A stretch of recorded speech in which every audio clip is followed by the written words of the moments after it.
But anyway, let's get the ball rolling because this morning I'm very excited. At the same time, I am very convicted and I am very challenged personally sa message po na ibabahagi ko this morning. Now, just to give you a heads up, kami po sa preaching committee, I forgot to introduce myself. My name is Pastor MJ, one of the associate pastors here in Alabang. Sa mga hindi po nakakilala, especially for our online viewers, I'm also part of the preaching committee. So week after week po, kami sa preaching committee nagkokonda kami ng meeting.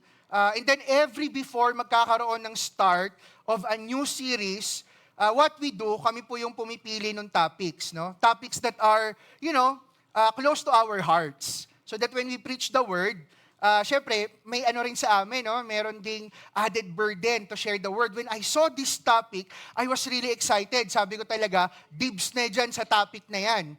No? So hindi pa nag-go signal si Pastor Paul, kinuha ko na yung topic. Nung inaaral ko na yung topic, sabi ko, sana hindi ko pala kinuha. Sana hindi ko pala ito kinuha. Why?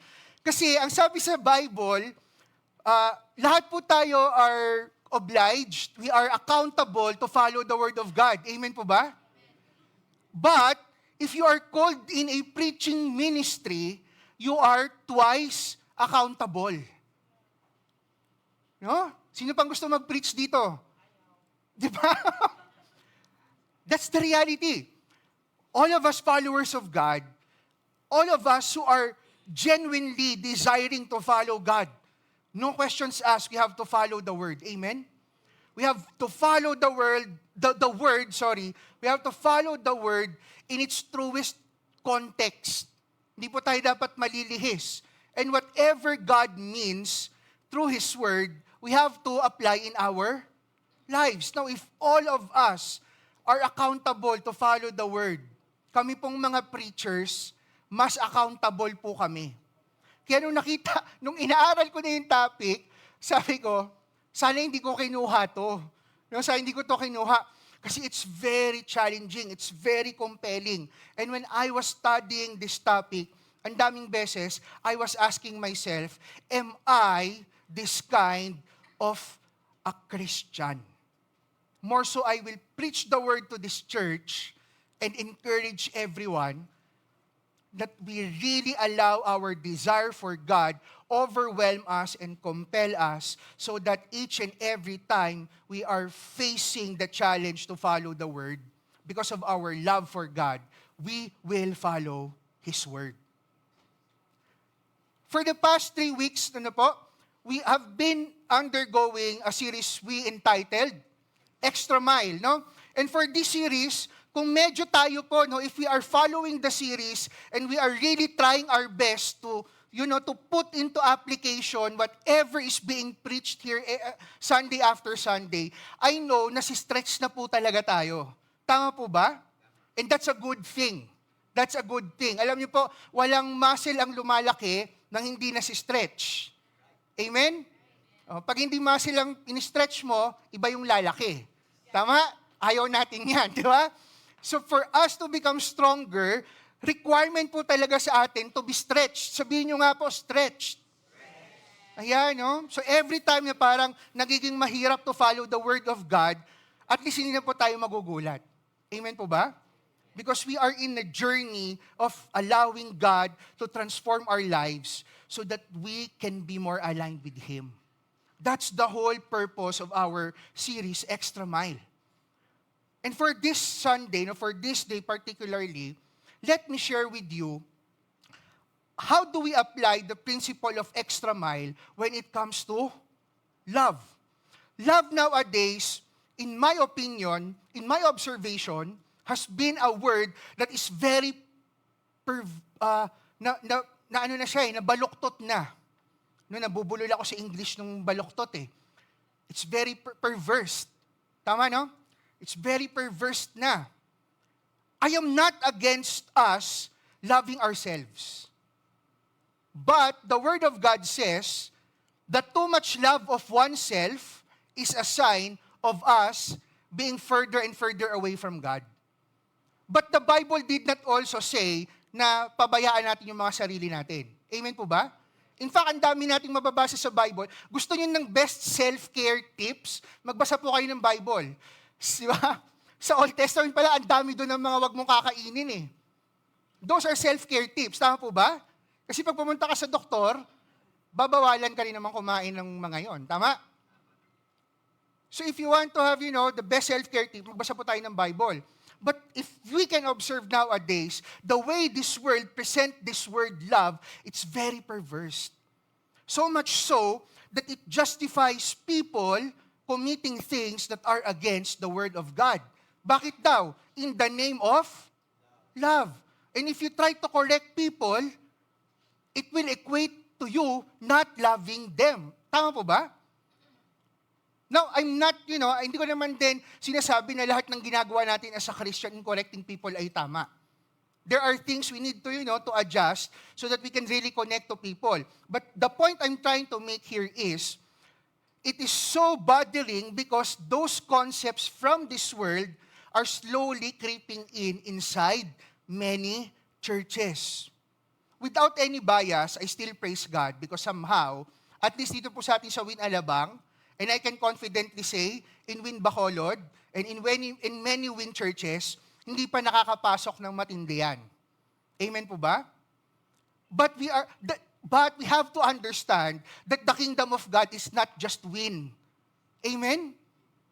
It's every Christian all around the world.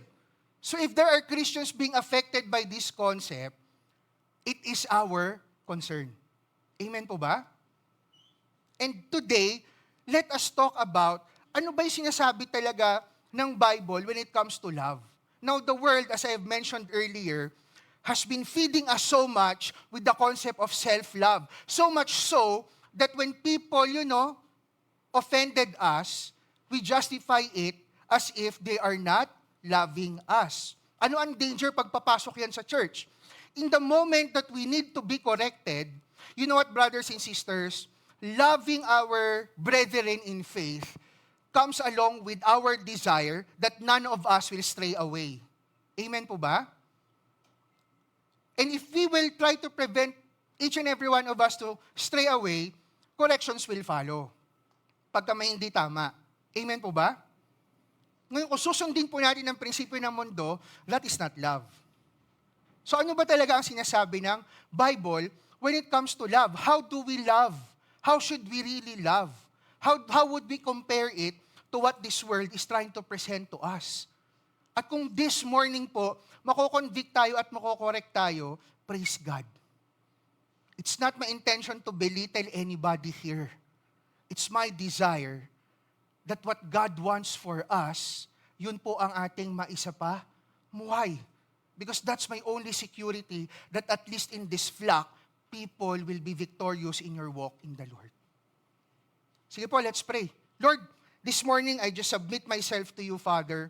Let your agenda be fulfilled in the hearts and minds of your people and to anybody who will listen to your word this morning. And I pray, God, that may all of us be energized, Lord, be enlightened, be lifted up, Lord, so that we can walk victoriously in the path that you have prepared for us in advance to do.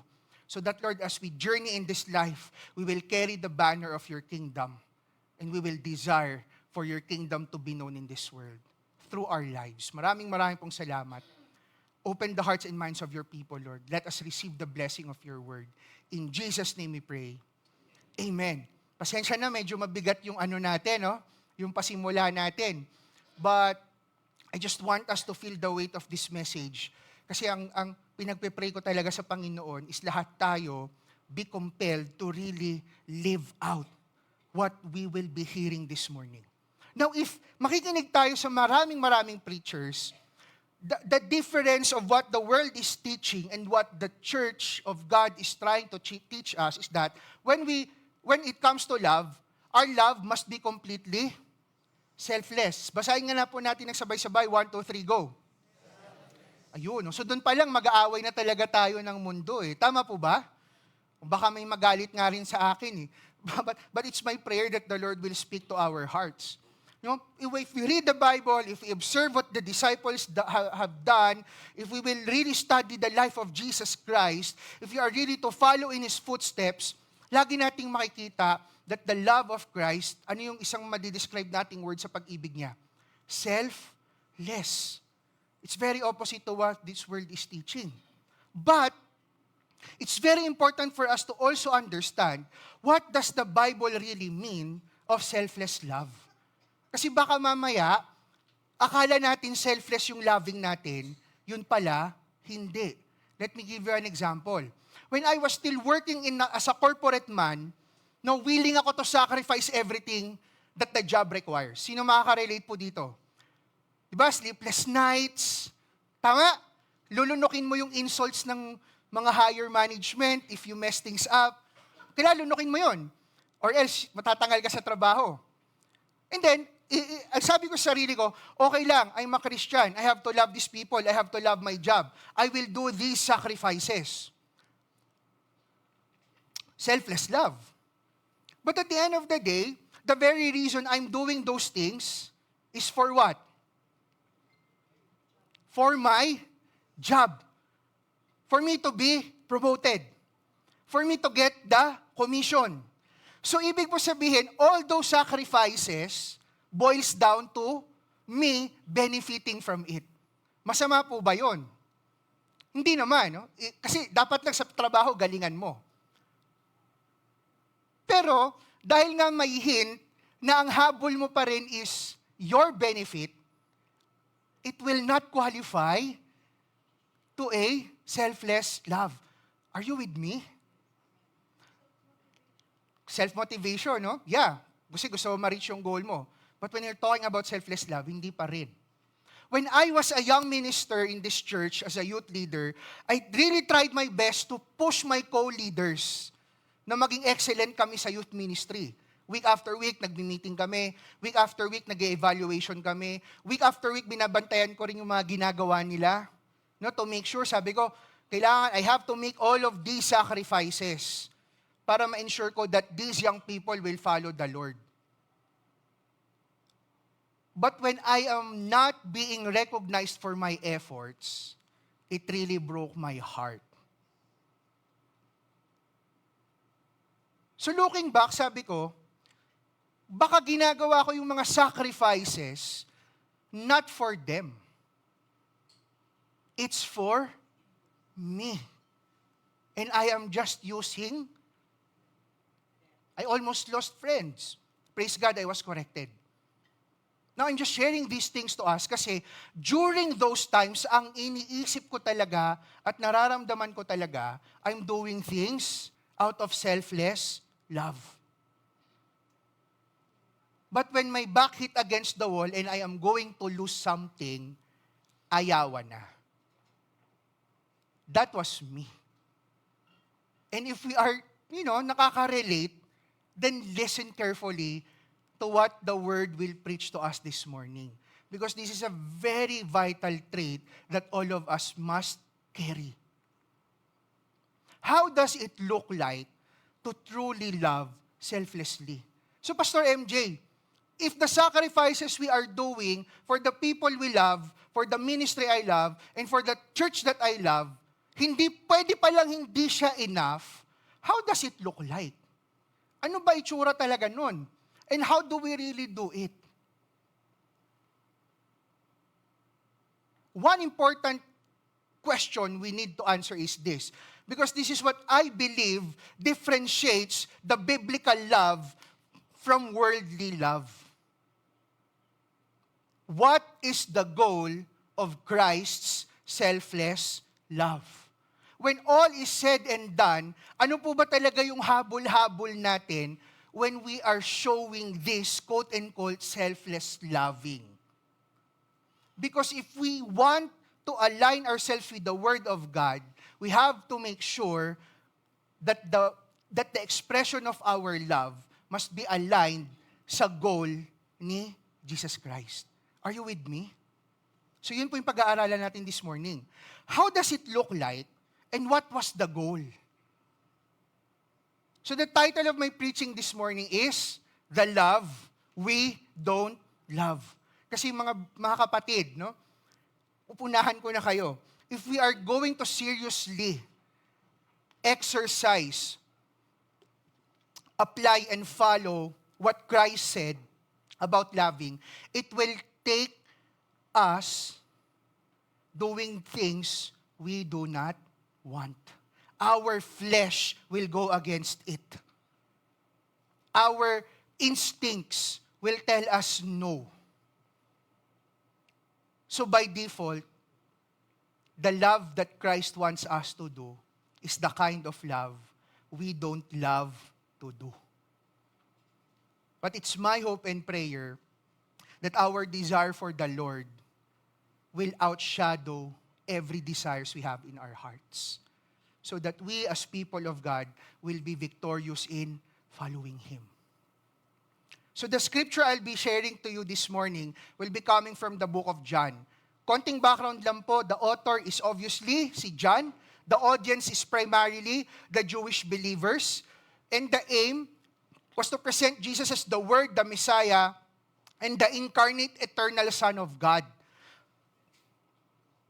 But one of the main reasons that John wrote this book the way he did is he was trying to protect the Jewish Christians from being influenced by Gnostic teachings or Gnostic beliefs. You can do your own research, no? But in a nutshell, one of the main description po ng Gnostic teachings is this: for you to get to God, you have to understand your inner self. And there are Gnostic preachers na ganito ang sinasabi: for you to know God, you must first know yourself. Eh kung ibabangga natin sa salita ng Diyos, mali. Tama po ba? Kasi, saan pa rin siya nagbibigin? Sa self mo pa rin. Kaya nga, what feels good must be right. What offends me must be wrong. Yung mga principles po na yan, basically, may kinalaman sa Gnostic beliefs and preachings. These are mythical knowledges, pero pag inaral mo, it all boils down to going back to one's self. And John wanted to protect the followers of God. Kasi po, ang sarap pakinggan nun. Kaya lang kung sisuriin natin yung salita ni God, lihis. Tama po ba?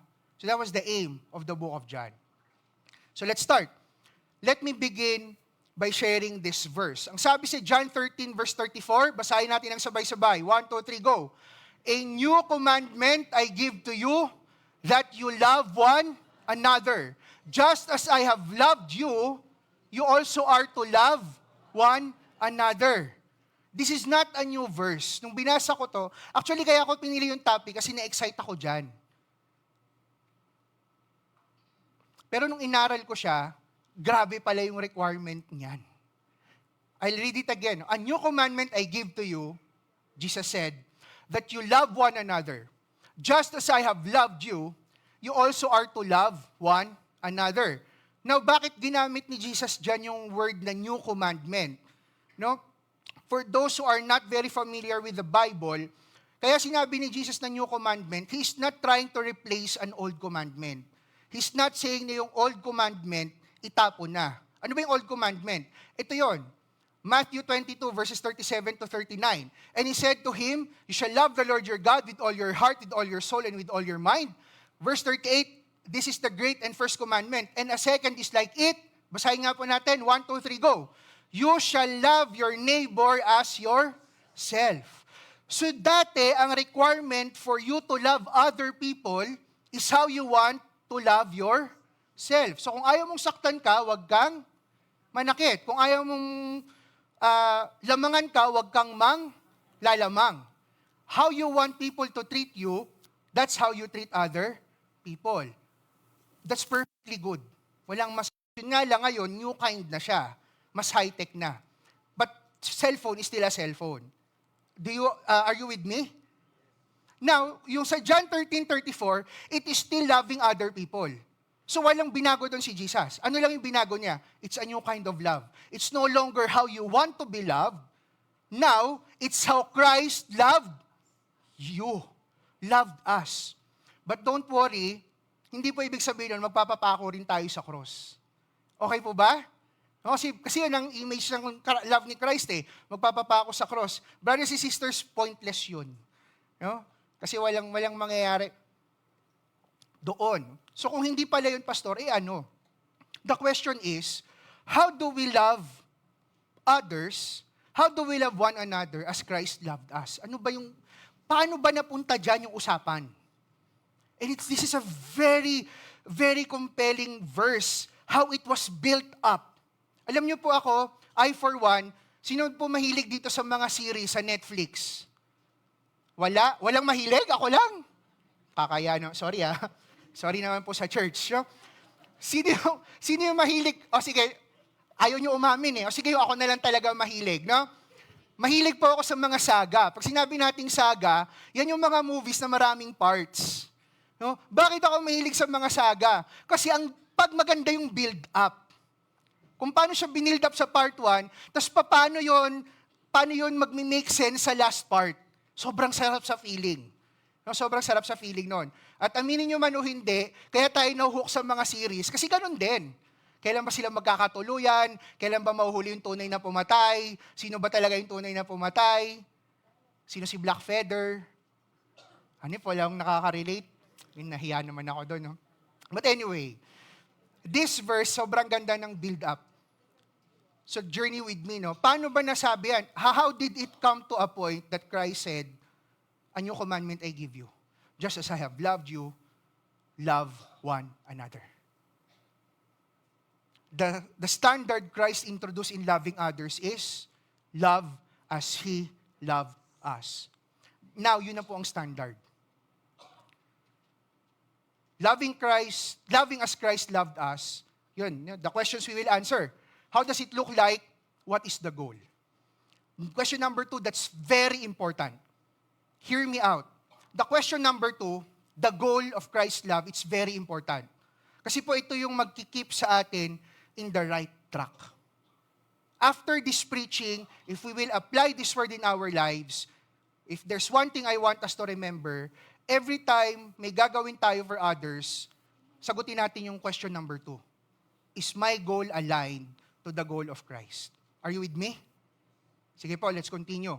Okay, balik tayo. Sabi si John 13 verse 2, during supper, when the devil had already put into the heart of Judas Iscariot, Simon's son, to betray him. So just a quick background po, ang nangyayari na po dito is the famous Last Supper.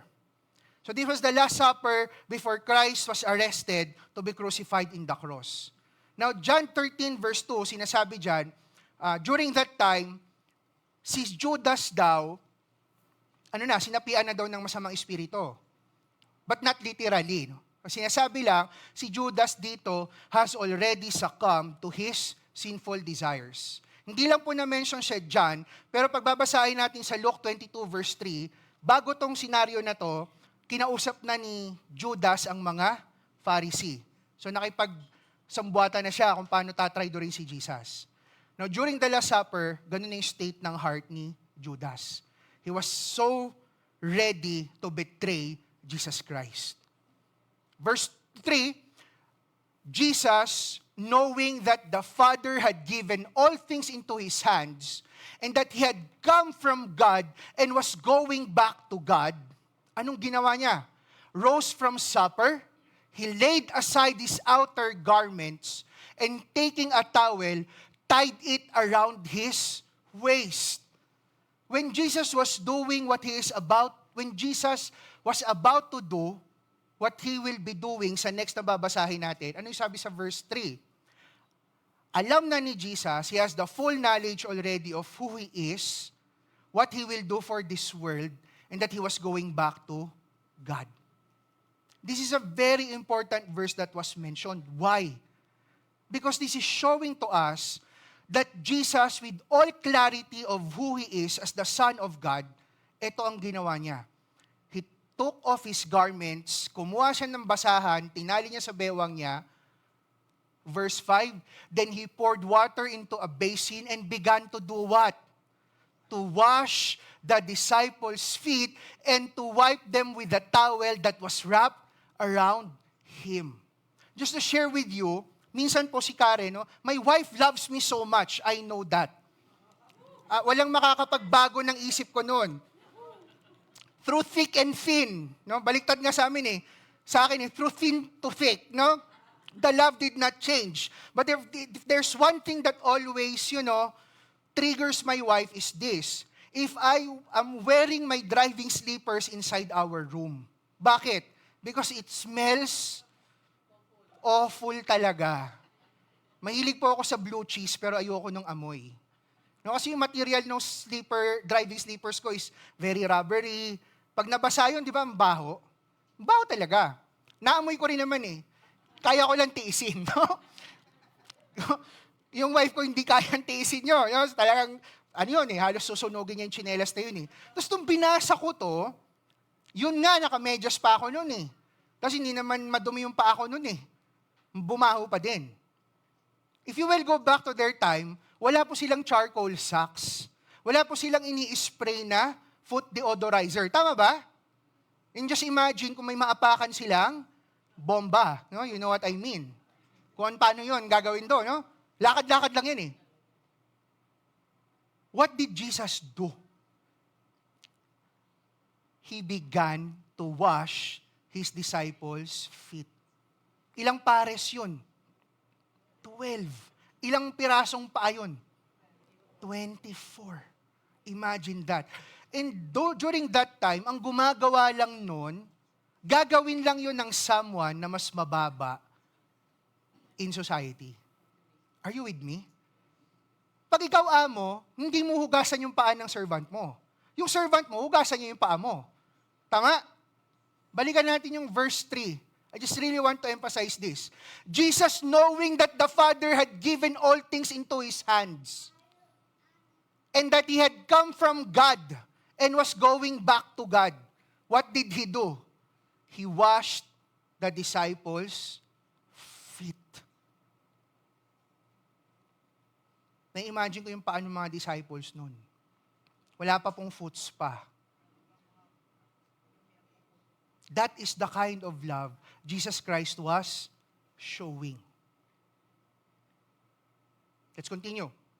Verses 6 to 8. No? He came to Simon Peter who said to Him, Lord, do you wash my feet? Sabi ni Jesus, what I am doing, you do not understand now. But afterward, you will understand.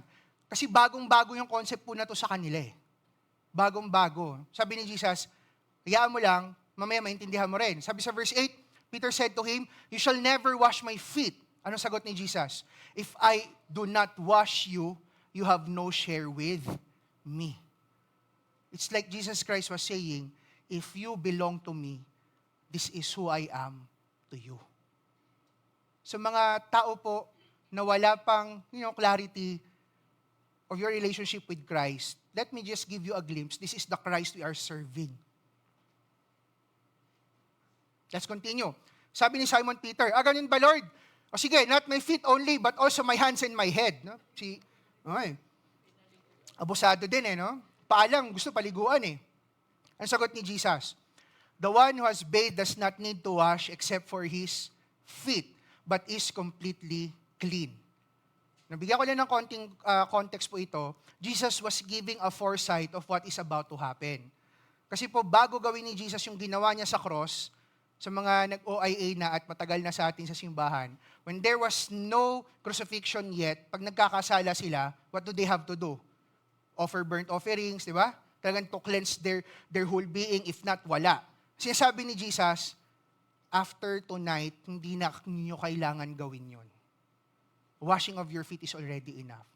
If you want to know more about it, read sa Ephesians, nandun po yun. He was giving a foresight of what is about to happen. Pero sabi dyan, but not every one of you. Verse 11, for He knew who was to betray Him.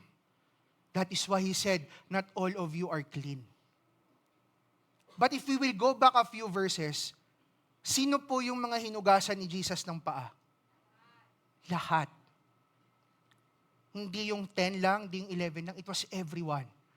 And He was doing it knowing that that person will betray Him. Now, just imagine the scenario. You are the Son of God. Nagpakababa ka na nga.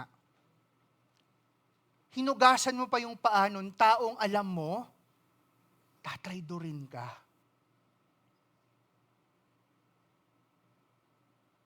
This is a very important question we need to answer after we read verse 11. Will you still show love to someone who you know will hurt you? Will you still show love to someone na sinaktan ka na? At alam mo, pwede ka pa ring saktan. If you are to ask me, hindi ako makaka-oo agad. Maraming beses po napaso na rin ako sa mga tao. May mga tao, may mga bagay po, pinipili ko ng wag masyadong mag-express ng love. Bakit? Kasi may mga na-experience ako hindi maganda eh.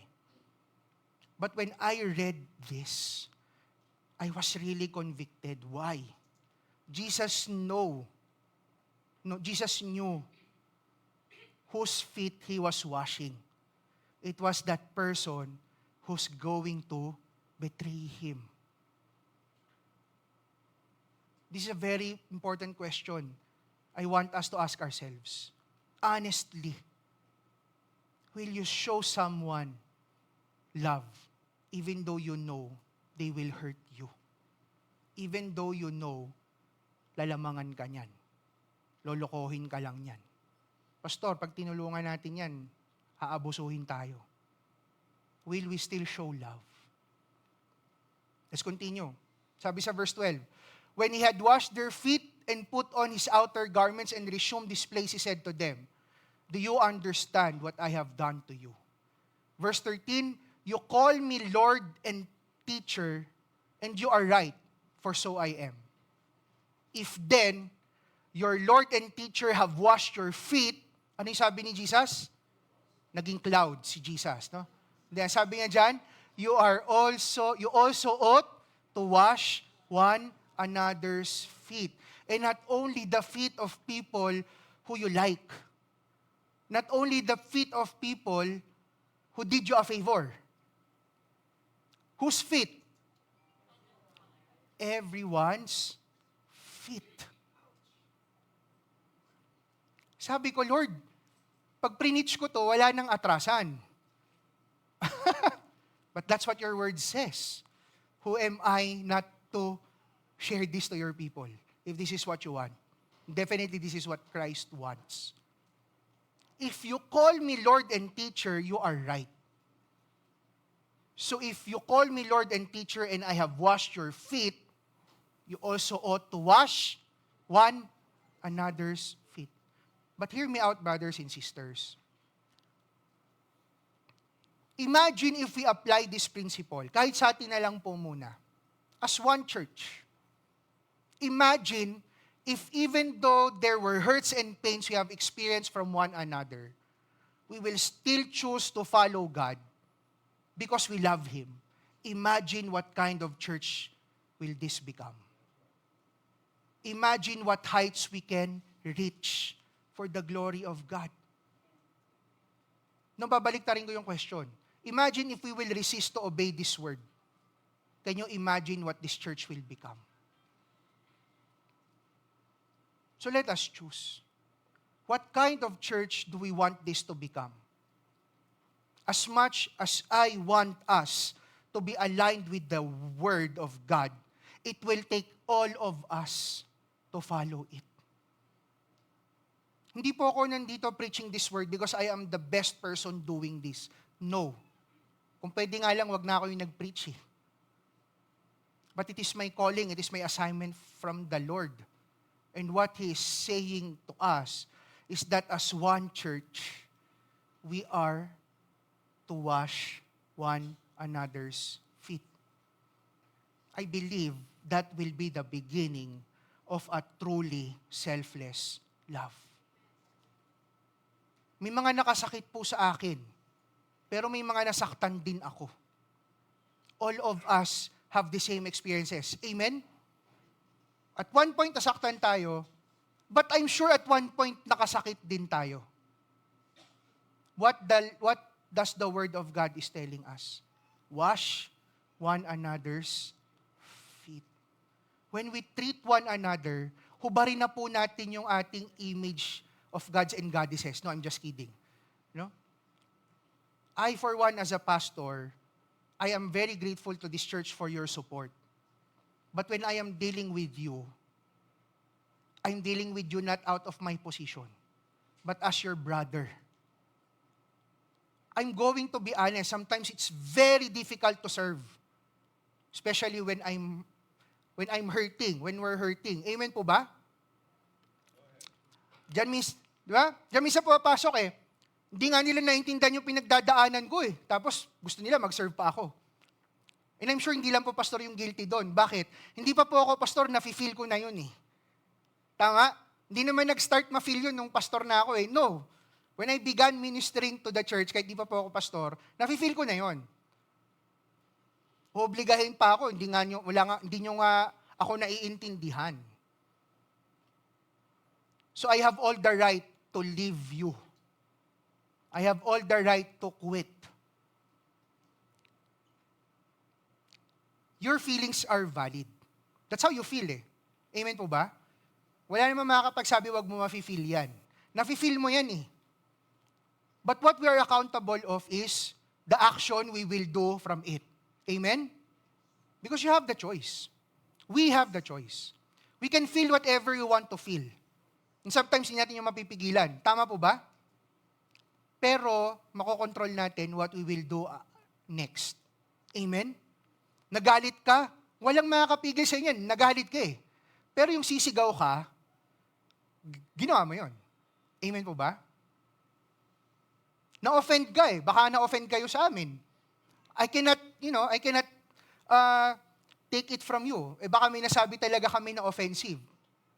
But what you will do next, it's not on us. Likewise, if I feel offended by anybody here, what I will do next, it's on me. Amen? So let me be clear. Our feelings are valid. But the actions we do next, we are accountable. If we want to be aligned with the Word of God, ano yung sabi? We are ought to wash one another's feet. Brothers and sisters, kung hindi nyo magawa para sa mga kapatid nyo, cliche na to, gawin nyo para kay God. At least you have all the reason to do it. Amen po ba? Pastor, paano yung masama pa yung loob ko eh? Baka ka-plastikan yun. At least you're one step there, trying to follow. Are you with me? Kasi mas pangit di mo na ginawa. Nagpapakatotoo lang naman ako, pastor. Mas problema yun. Kasi yung totoong ikaw, ayaw mo to sundin. I mean, no, not trying to offend anybody, but, if we will be objective, are you with me? Lord, I pray they receive this with love. Because nung inaral ko to, I was, really guilty. Kasi bro, kailangan kita. Hindi, joke lang. Anyway, let's continue. Jesus knew who He was, knew who He will betray Him. He washed His feet. Let's continue. Verse 15, for I have given you that you also should do just as I have done to you.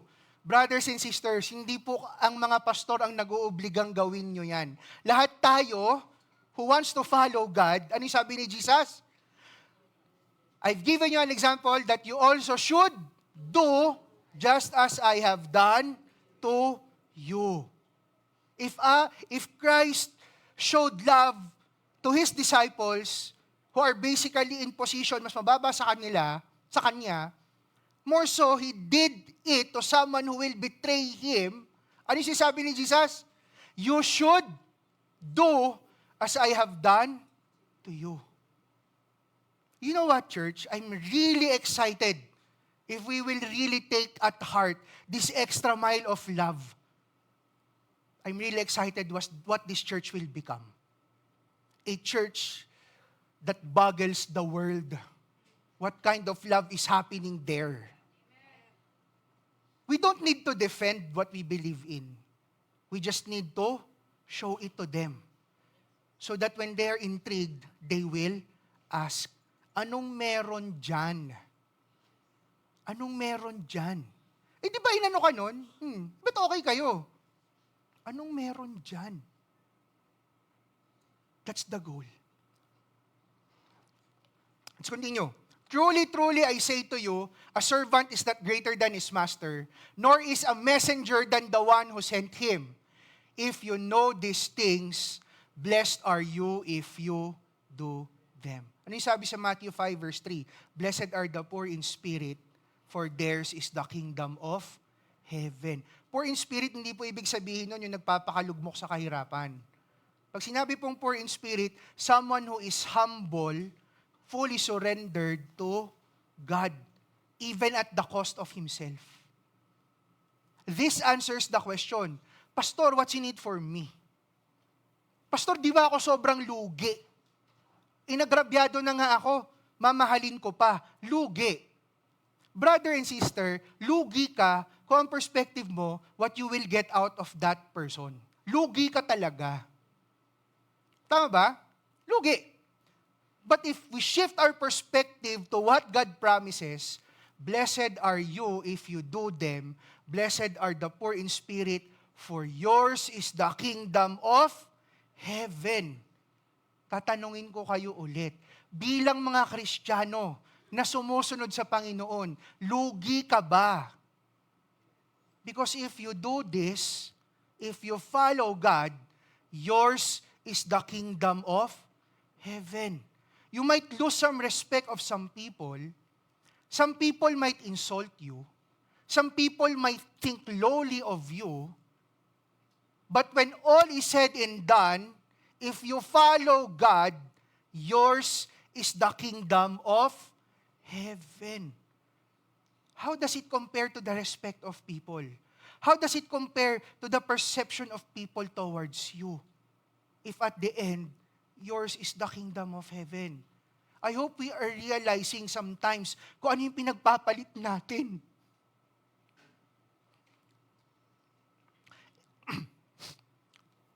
And I am becoming emotional as usual. No? Wala namang bago doon. But it's because this really hurt me when I was studying it. Oo nga. Minsan iniiyak ko sa Panginoon yung feeling kong nabastos ako. Forgetting that the reason I'm following Him, the promise He's giving is what? His kingdom. Now, if all of us will really work hard to always focus on the kingdom of God, brothers and sisters, hindi tayo lugi. We might lose some deals. We might not get promoted.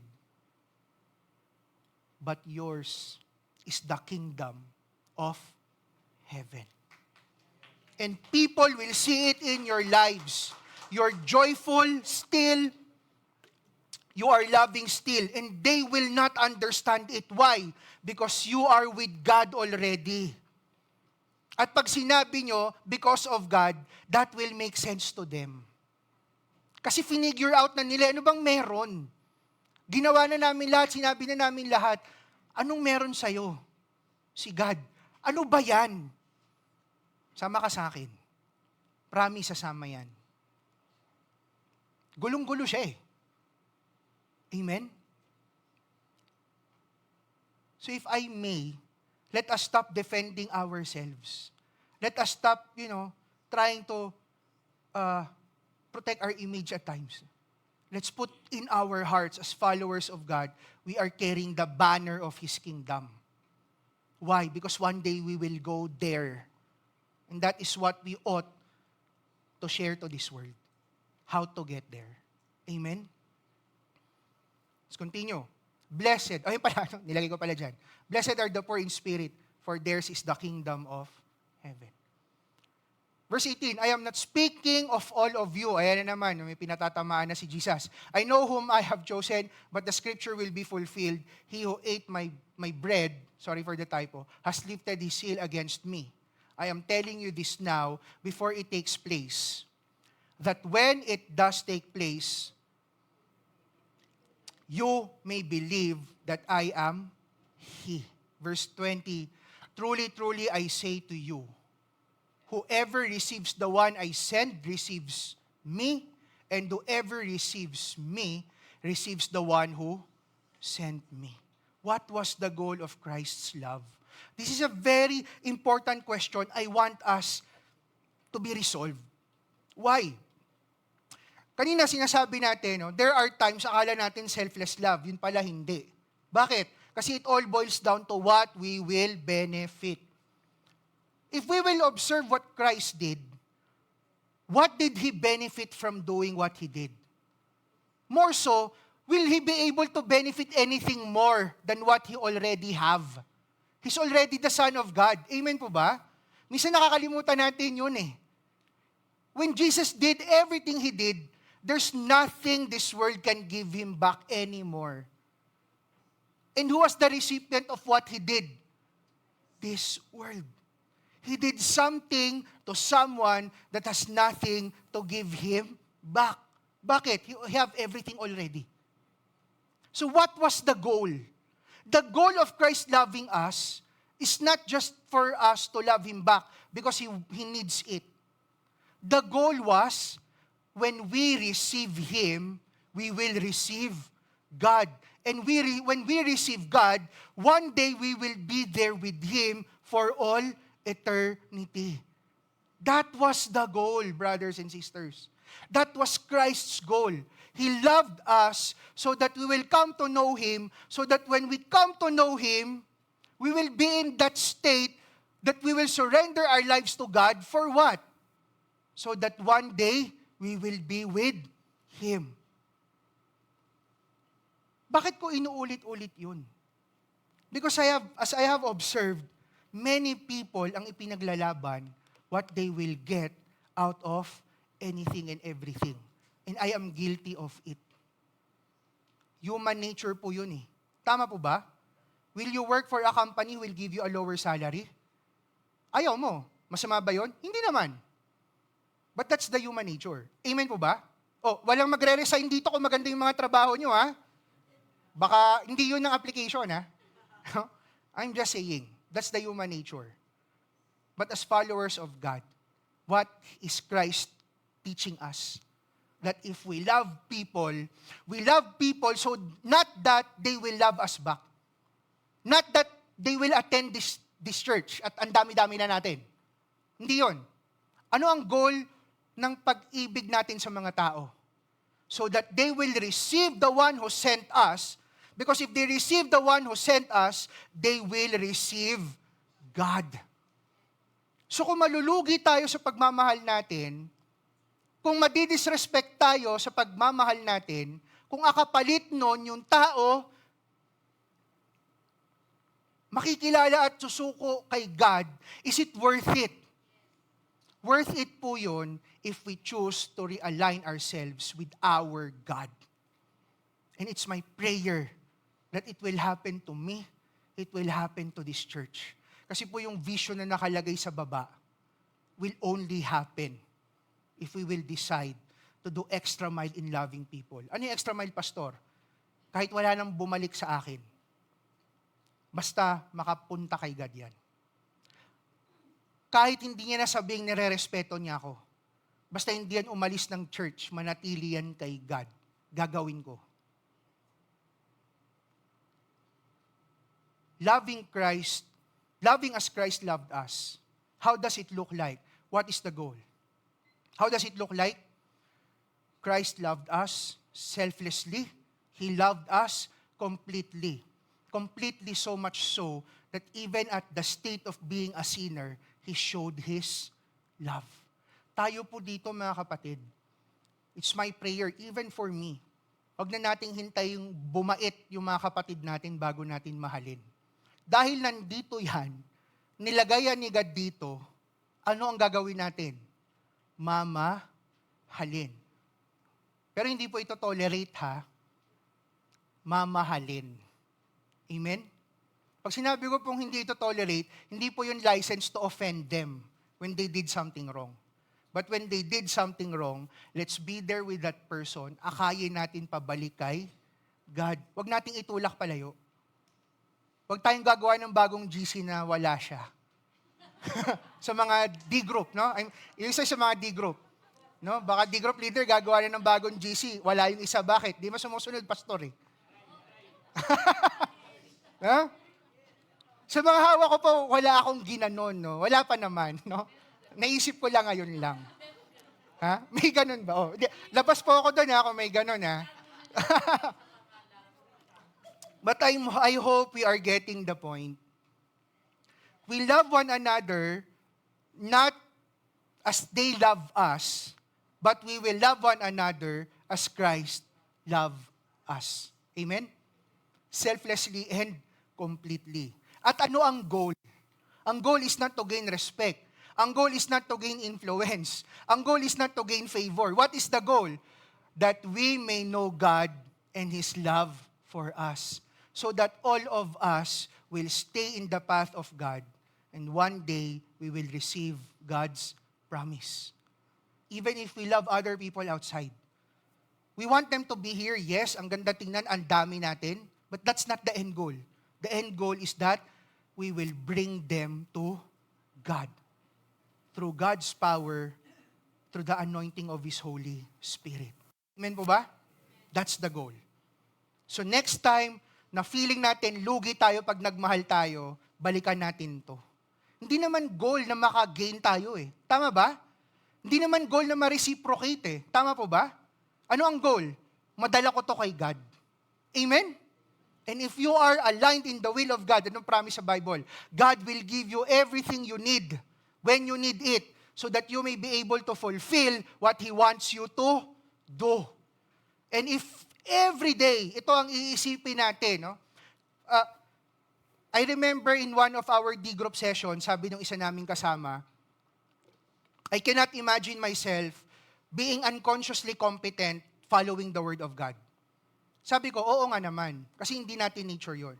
This is what I've realized. It may not be our unconscious competence to immediately do what the Word of God says, but it can be our unconscious competence that before we do anything, we go back to God's Word. Are you with me? Hindi kasi natin instinct eh. Tama po ba? That's why we have the Bible. That's why we have the wing groups. That's why you have us leaders. So that when we are not sure of what we will do, let it be our instinct to go back to the Word, to pray, consult God. Lord, is this the right thing to do? Lord, do I have the right motivation in doing what I will do? Are you with me? So there's no excuse anymore. Amen po ba? Amen? Our unconscious competence must be, Lord, asking God, Lord, is this what you want me to do? Lord, is this how you want me to do it?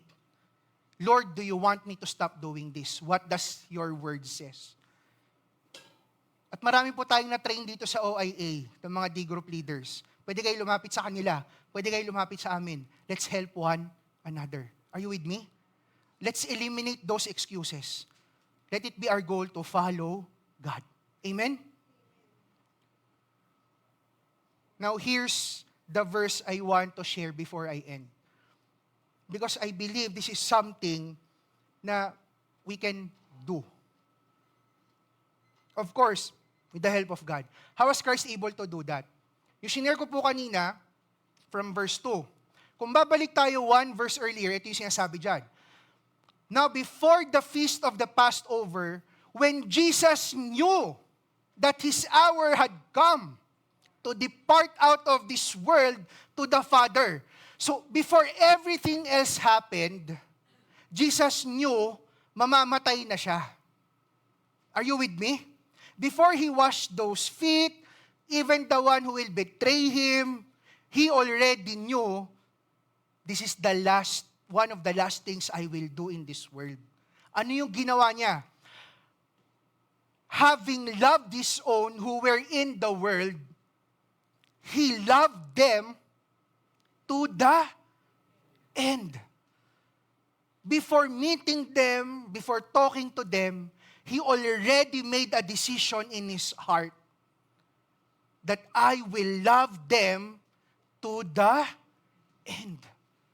And I believe that's the heart Christ carried when He washed those feet, when He spent the last night.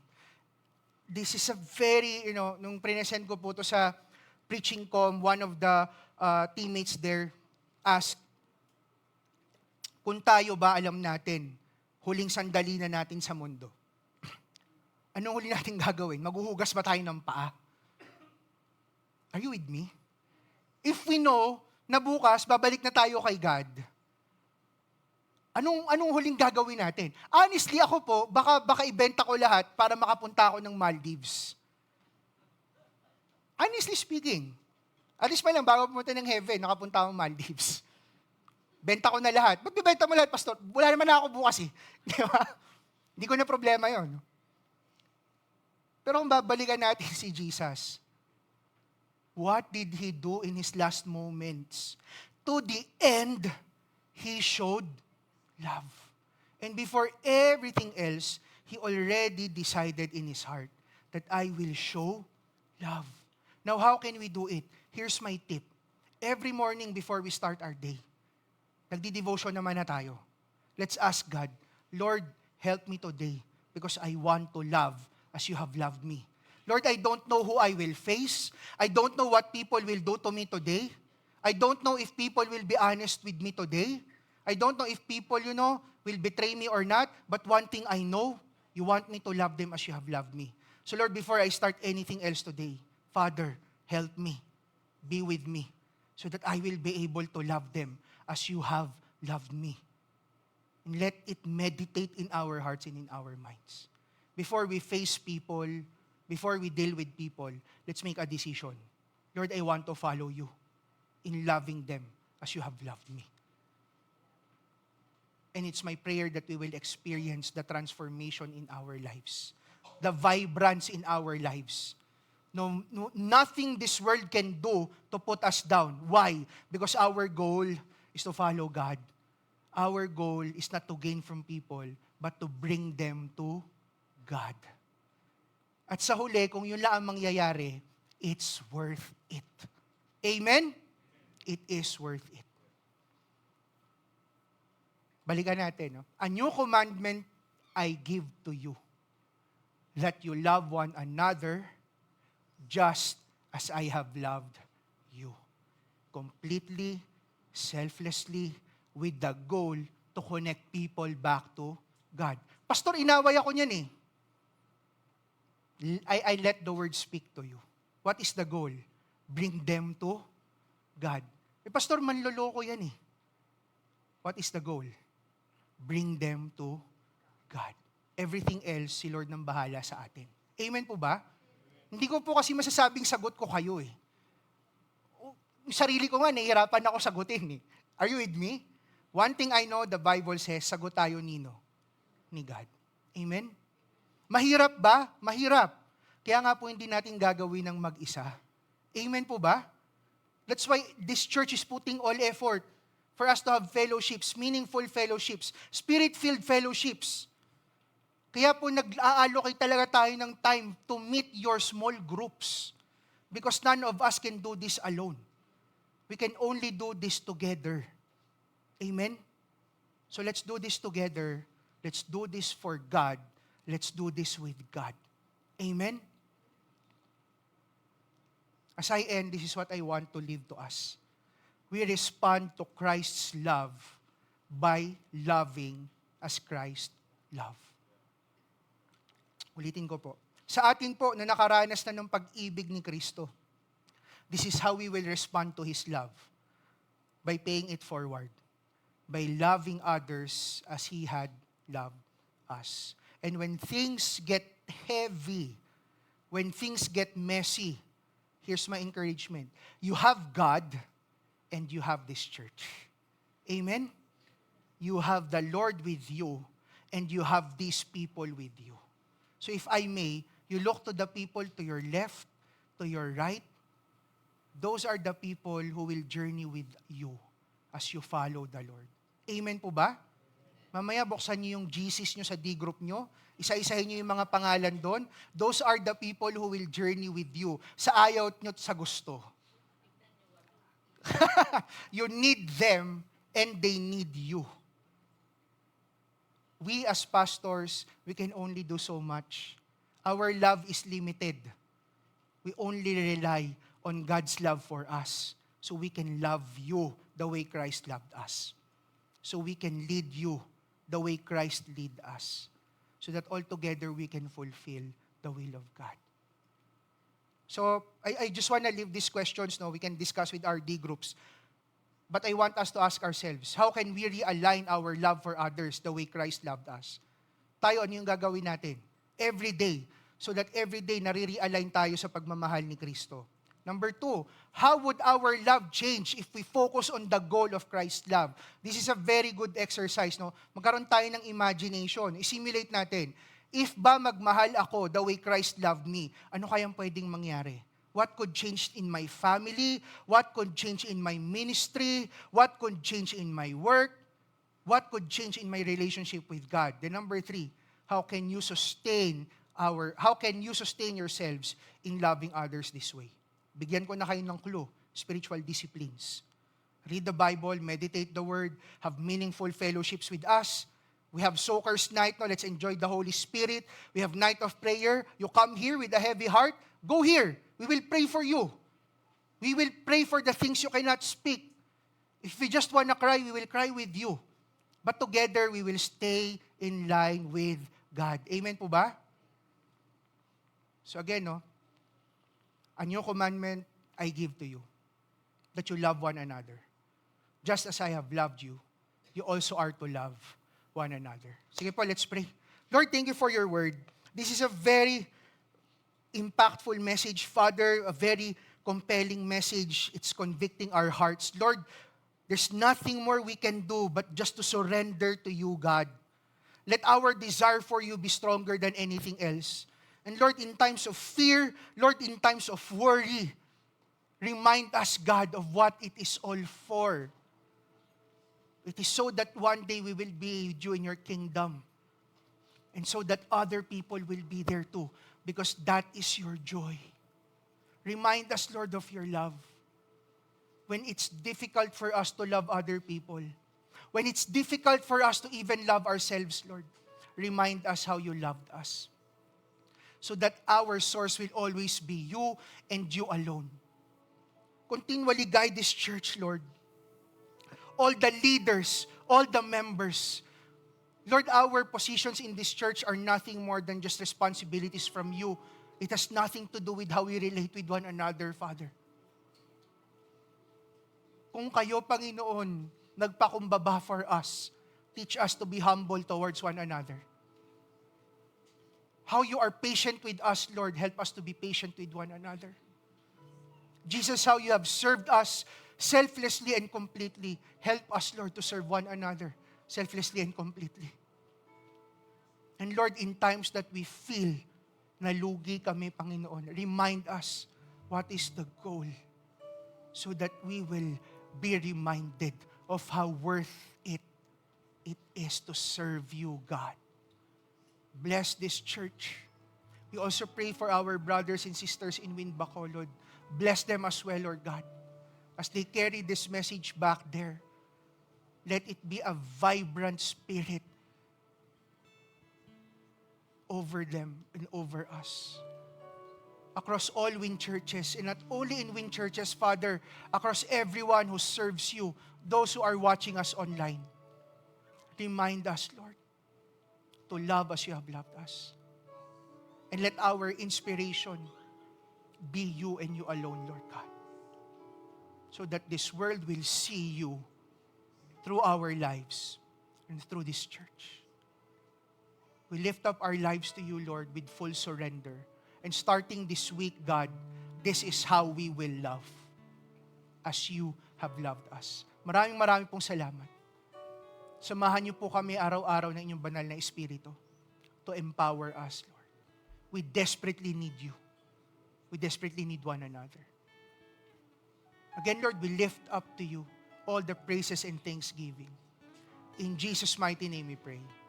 Amen.